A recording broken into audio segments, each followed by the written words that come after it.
Today's topic, do you have a ticking tax bomb?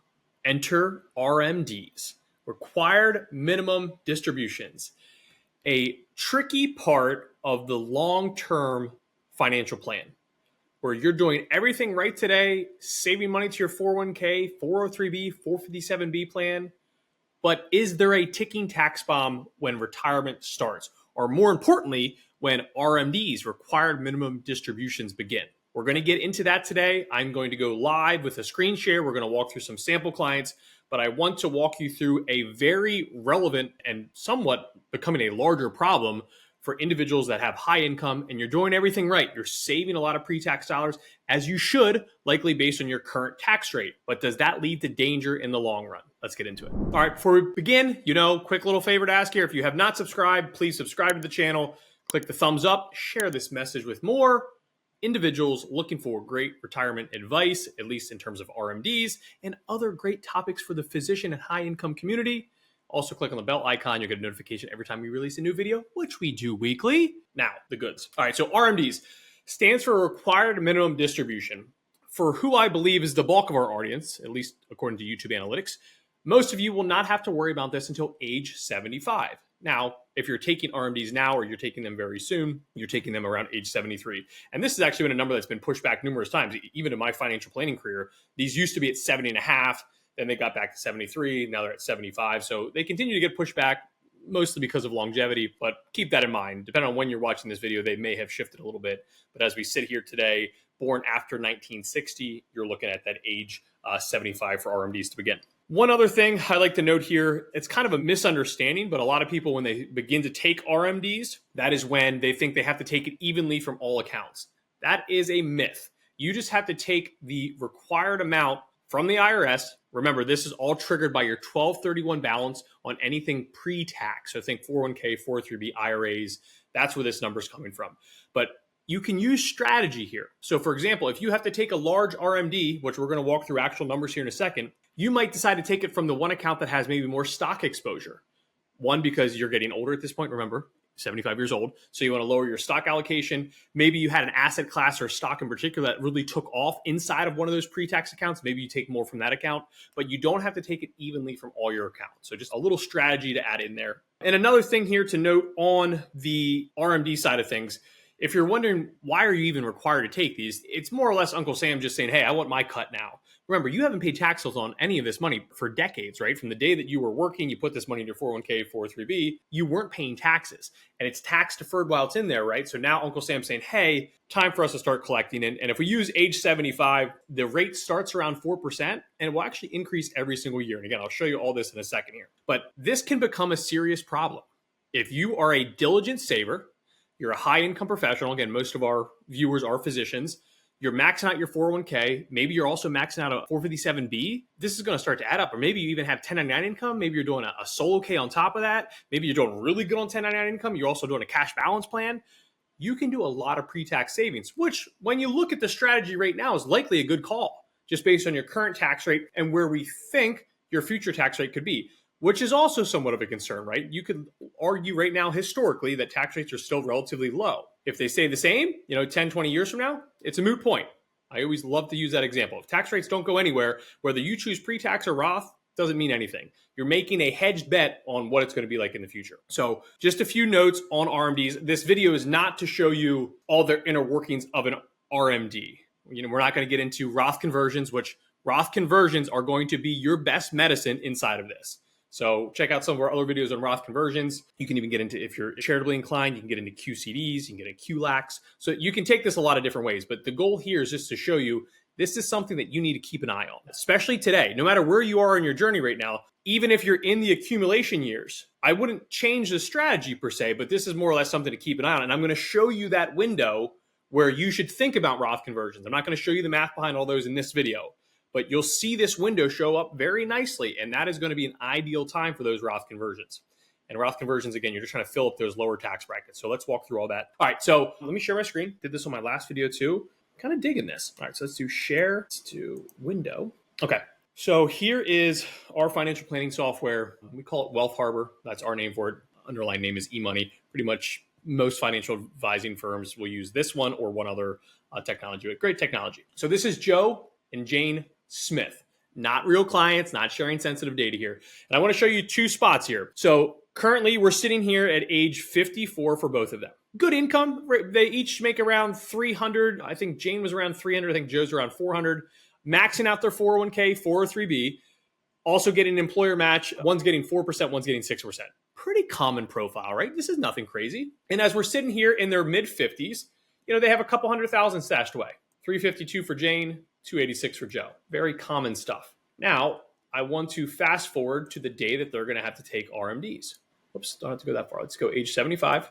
Now, keep in mind, throughout this entire time, what were they doing? Maxing out their 401k, getting matches. Now, the thing I note here is they were only doing a 401k and a 403b. Some of you watching this might also be maxing out a 457b. Some of you may also be putting money into a solo K.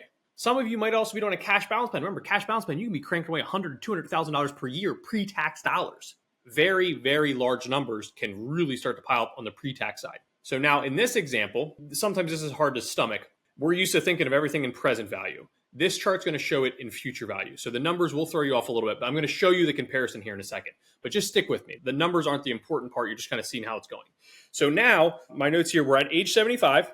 Another thing I wanted to note, I did not show this to you, but their overall assets, they were around 30% qualified retirement. Now they're up to 72. So you can see just letting the markets do their thing and you saving as you should, pretty much on autopilot, it changes quickly. That wasn't a huge time span, right? We did 54 to 75, 20-year window.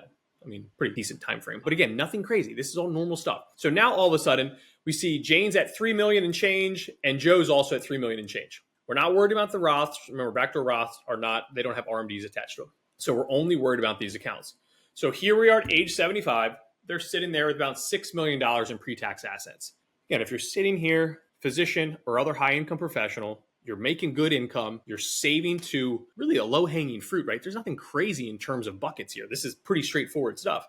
This should not catch you off guard. Now, if you think $6 million sounds like a lot, let me show you what that looks like in terms of present value. So let's do a little cash value chart here.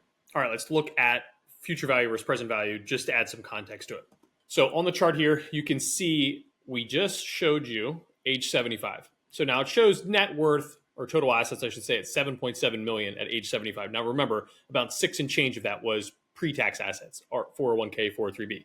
The equivalent of that in today's dollars is about 4.5 million. So if you're sitting there watching this and you're thinking, almost $8 million does sound like a lot, 4.5, while still a large sum of money, should not catch you off guard as a high income professional, right? If you're just keeping this simple, you got good income coming in, you're maxing out the 401k, you're maxing out the 403b, you're getting a decent match, you're letting compounded interest do its thing, that should not be a crazy number. That's a very common landing spot, for a lot of individuals with high income. Now, obviously, sometimes it can be lower, sometimes it's going to be dramatically higher, but that should be a fair number. That should not catch you off guard. So just keep that in mind, even though the current chart was showing the future value of 7.7, present value around 4.5. Now, what does this all mean? What the heck is an RMD again? And what do these numbers actually look like? Let's get into it. So in this chart here, I'm actually going to drill down one more layer. We're going to get into this layer called planned distributions. So here you can actually see when RMDs start. So this is where we tell clients all the time, hey, you're not going to be like in this dramatically lower tax bracket come retirement time. Stay tuned. Got more on that coming up next.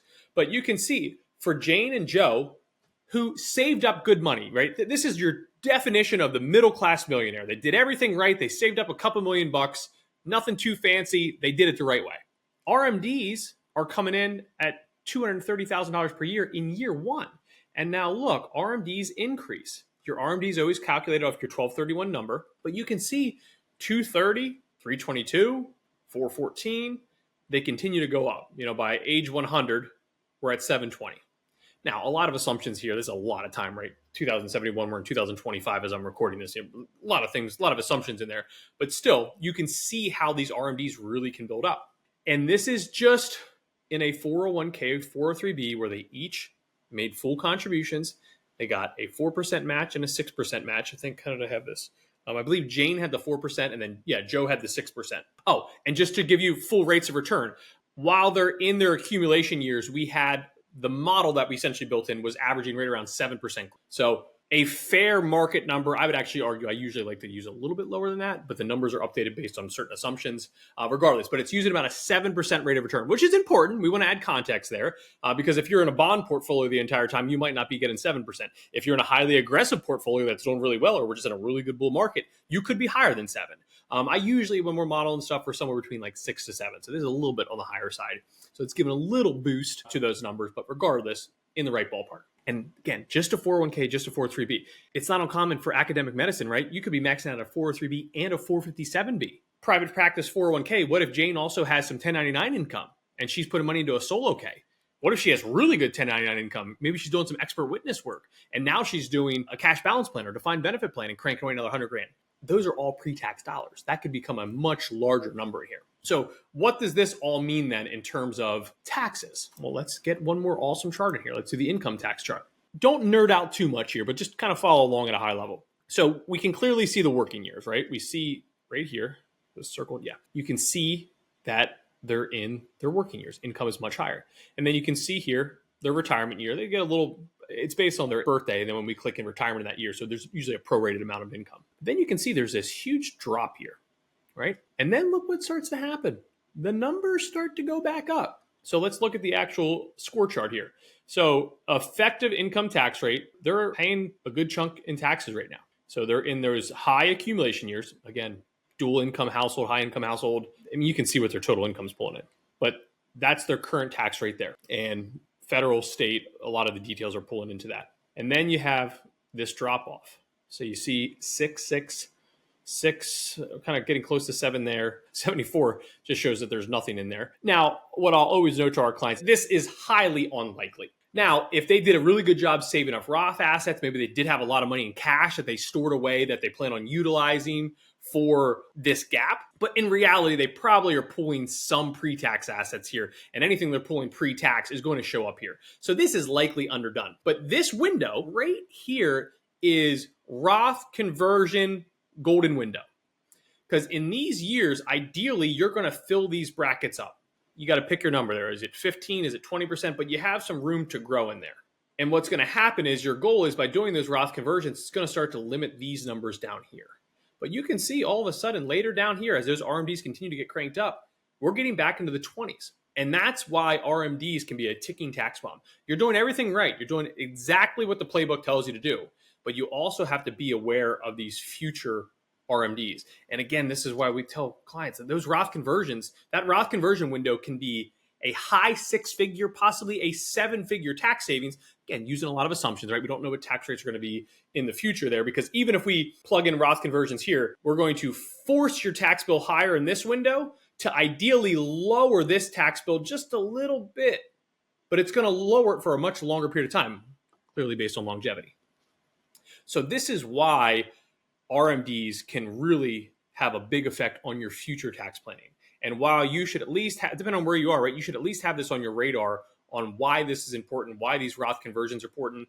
Again, QCDs as well, QLEX as well. Like those are little things that you might not be worried about today, but you should be worried about in the future to control this narrative. And that's the beauty of Roth conversions too. Roth conversions, you're working in that given year. You know the tax laws in that given year. You know exactly what the tax bracket is. You can run tax assumptions. You can see exactly what you're doing. Keep an eye on IRMA, the Medicare surcharge in there. Keep an eye on capital gains and your overall tax brackets, things of that nature. You know all the specifics in that given year. So wanted to bring that to your attention. Wanted to show you visually what we're looking at on the advisor side of things. Also kind of noting some of the assumptions that are nice to see, but are also somewhat of a limitation, meaning that we don't know what the future is going to hold. We don't know what future investment rates are. We don't know what future tax rates are. That all has an effect here. But all things considered, this will give you a really good foundation on what you should be keeping an eye out for and why those RMDs can become a large issue down the line. So with that, let's turn off screen share. Thanks for hanging out with me here for, what are we going to be at this one? Probably around 15 minutes again. I seem to be really good at about a 15-minute clip. If you have questions, you want more context, more details on anything we covered in this RMD video, as always, drop it in the comments below. As you've probably seen through our past videos, I try to always get to those comments as quickly as possible and also give you, a very detailed response.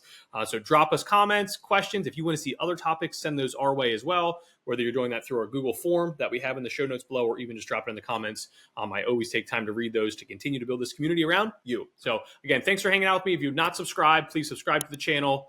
But I will catch you on the next video.